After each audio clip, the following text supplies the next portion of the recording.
Welcome to The Terrible Take, a daily segment telling Steelers Nation what's on our mind. I'm Alex Kozora. The NFL, it seems so large. So many teams, so many people from all over the country. And yet, when you examine a coach's career, it feels so small. Take new Steelers quarterbacks coach Tom Arth.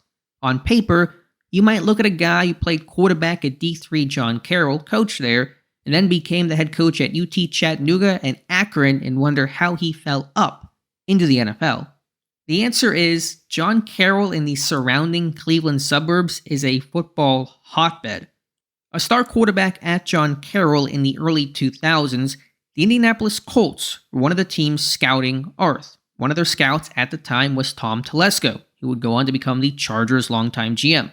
Also a scout at that time, Dave Caldwell, former Jaguars GM and current Eagles executive.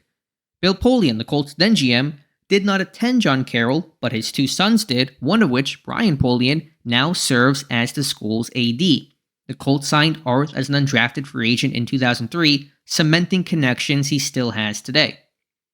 The connections don't stop there.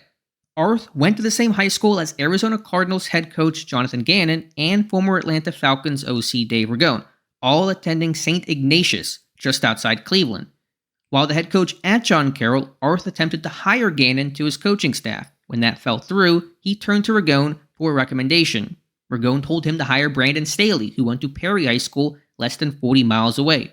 Arth did, and Staley eventually became the school's defensive coordinator. When Arth was fired from Akron in 2021, where did he land? The Chargers, reuniting with Telesco and Staley.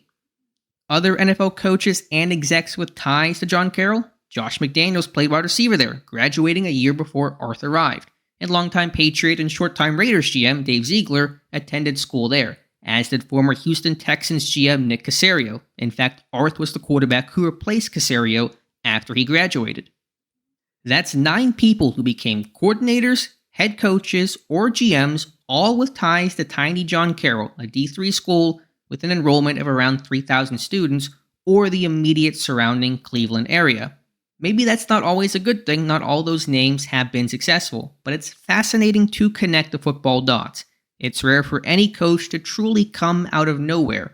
Arth, despite what looks like a small school background, is no exception. Be sure to follow us at SteelersDepot.com and check out episodes of The Terrible Take every day at 5 p.m. Eastern Time.